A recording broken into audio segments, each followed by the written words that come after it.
Hello, my name is Weeping Willow and welcome back to my YouTube channel. In today's video I am going to tell you some scary stories. The author's links will be found in the description box below. Make sure you check them out. If you like the video, make sure you subscribe to my YouTube channel, and I hope you all have a scary night. After my grandfather passed away and all the usual arrangement had been taken care of, funeral, burial, lawyers, it came time to clean out his house and prepare it for sale.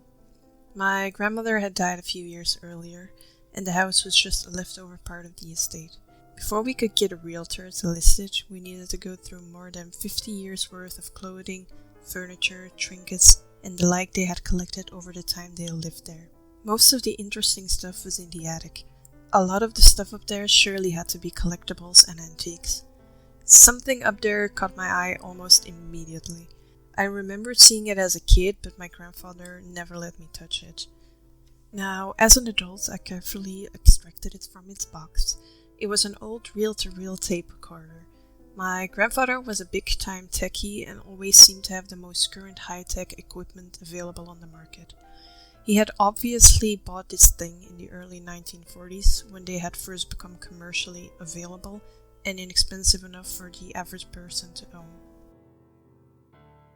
I looked around and was even more excited to see a yellowed, crumbling cardboard box containing several slim cans that undoubtedly held old tape reels that he had recorded on. I immediately gathered everything up, took it into my car, placing it in the trunk. Then I went back into the house and went about my duties helping my family sort through the rest of my grandparents' belongings. There was no chance that I would forget about the recorder, even though I was tired and the day had held many other surprising finds. As soon as I arrived home that evening, I retrieved it from my car. Everything else could wait until the morning, and I carried it into my den. I could not wait for my wife and kids to go to sleep so that I could sit down and try to figure out how to work the old thing. Even listen to some of the recordings that my grandfather had made. Once the house was quiet, I grabbed a glass with a few fingers worth of whiskey and sit down at my desk intent on figuring out how to work the old recorder. I was ecstatic to discover that it was quite easy. I had no sooner threaded one of the old tapes over the take-up reel and turned it on that I heard the first sound emanating from the speaker. It was a child's voice, and from the way my grandfather was talking, it seemed apparent that the child was my father. The recording was scratchy and a bit difficult to understand at point, no doubt from the low quality of a recorder as old as it had been, but also due to the tapes having been exposed to alternating heat and cold during its years in the attic. There were a lot of portions of the tapes that were so distorted I could not make anything out, and some with long spots of dead air. Nevertheless, I kept playing them. The parts that had been recorded were so fascinating. After 10 reels and 6 more fingers of whiskey, I began to get sleepy and must have dozed off. What caused me to wake up came after what must have been 20 minutes or so of dead air. I jerked awake as I heard a low, perfectly clear, very slow speaking voice. It was difficult to understand because the speed at which it had been playing drew out the syllables so much that it may have been a different language. I rewound the tape to place where the voice had started and began to fiddle with the speed control on the recorder, trying to find a setting that will make the voice understandable. Nothing seemed to work. Then I played it backwards. It was not just voices that I had been hearing. There was knocking, then hammering, then screaming. The only words that I kept hearing over and over were, "Let me out! Please, let me out! They're hurting me!" It is impossible to explain the chill that went down my spine, how my hair stood on end, the goosebumps raised on my skin when I heard it.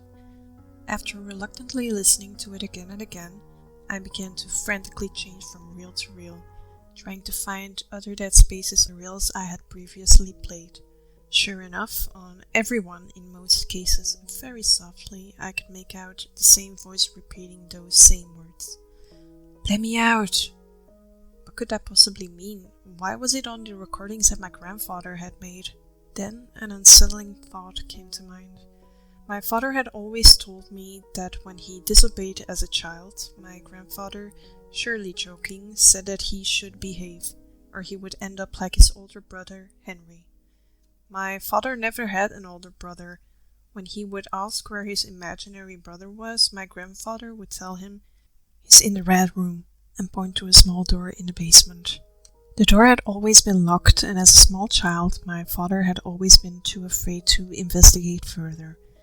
As he told me, surely my grandfather had been joking, but still, who can understand the things that go through a child's mind? My dad eventually grew up and just never paid much attention to the door in the basement anymore. He hardly ever went down there. A disturbing thought came to mind. Although it was late, waiting until the morning did not seem like an option. I immediately dialed up my father and asked him to meet me at my grandfather's house, unable to fully explain, only telling him that it was important. He grudgingly agreed, and we were standing outside the small door in my grandfather's basement within the hour. Not expecting to find a key, after all these years, I had brought a screwdriver and began frantically removing the hinges. The task complete, I pried open the door and we looked inside. Decayed, desiccated, and looking absolutely hideous, there he was, propped against the wall in the little room. My Uncle Henry. "Mark, concentrate." I looked back up at the doctor, his white button-up shirt immaculate and his hair perfectly combed back. He looked stoic and calm. The brown leather armchair he sits in frames his silhouette, making him look steady and in control. "Sorry, Doc, must have lost track. What were we talking about again?" I asked him as I adjusted in my chair, the leathers cracked and the padding worn down from years of use, becoming more uncomfortable and awkward to sit in. "We were talking about the incident. You were just telling me what happened. Please continue," he encouraged in his calm, analytical voice. I picked at a scab on my arm, the corner lifting and bleeding as I peeled it back. Sharp points of pain shoot off of it, a small, lingering phantom of the original. "I don't know what else to tell you. You've read what happened." "Yes, but I've never heard your side of it. In order to proceed, I must hear what you have to say." I let out a loud sigh as I leaned against my elbows, my head hung low as I recalled the night. I was at home with Mom and Dad in my room. They were watching TV downstairs when I heard it. "Go on." I lay on my bed watching videos on my phone when it happened. I heard my mom scream downstairs, followed by a crunch and then silence. I got up, my guts telling me something isn't right, as I opened my door and walked into the passage. I could hear people moving downstairs over the sound of the TV. "Mom? Dad?" I attentively called from the top of the steps. Whatever was moving stopped. The sounds of my mom's sitcom was the only thing I could hear. My instinct screamed at me to run, so I did, right into my parents' room. I slammed the door shut behind me, locking it before diving for my dad's side table. I opened the drawer and pulled out his gun before ducking underneath the bed. I heard something rushing upstairs, far heavier and far faster than my mom or dad. The doorknob turned and then rattled as whoever was on the other side tried to get in. I turned off the safety and chambered around, my legs shaking and my eyes tearing up. The first bang rattled the doorframe. Whoever was on the other side really wanted in. The second one knocked out one of the pins, holding the door in place. The third smashed the lock off. I opened fire, 3 rounds sinking into the thing's torso. It wordlessly dropped to the ground, a clear liquid leaking out of its wound. From what I could see, it didn't have a face, no mouth to scream from, and no eyes to see from. I heard the other one rush up, its footsteps stopping midway up the steps, as it most likely saw its fallen friend. I gripped the gun tighter, my knuckles turning white as the anticipation built. I heard it taking a cautious step backwards, then another, and another, until I heard it run out of the house. I waited under the bed for a few more minutes. My heartbeat went back to normal, and my body slowly stopped shaking. I crawled out from underneath it and made my way downstairs. Mom and Dad were lying on the floor, their eyes wide open and their heads hanging unnaturally far away from their bodies. I broke down crying as I desperately dialed 911. "Yes, that's when you gave yourself over to police custody, correct?" Doc asked. "I didn't give myself up, they took me," I replied angrily. Yes, for the murder of your parents as well as Officer Allen. There's that word again. Murder. I didn't do that. The court thinks otherwise.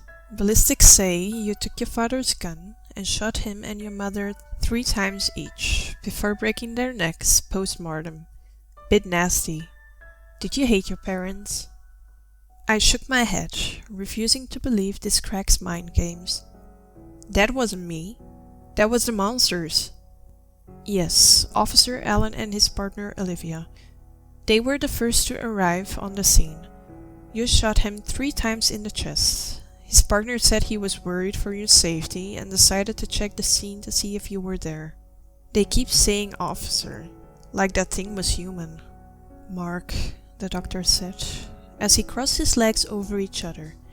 You've gotta accept what happened in order for treatment to be effective.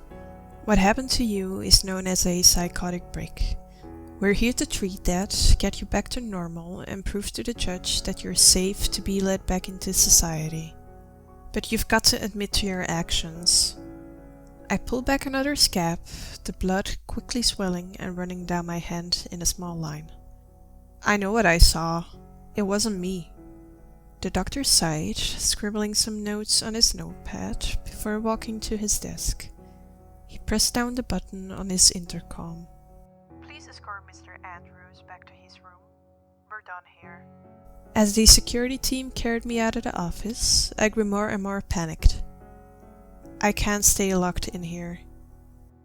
Thank you for listening to my first narration. If you have any more advice for me, please let me know in the comment section down below. You can follow me on Instagram and on Twitter at WeepingWillowYT, and I hope to see y'all in the next video.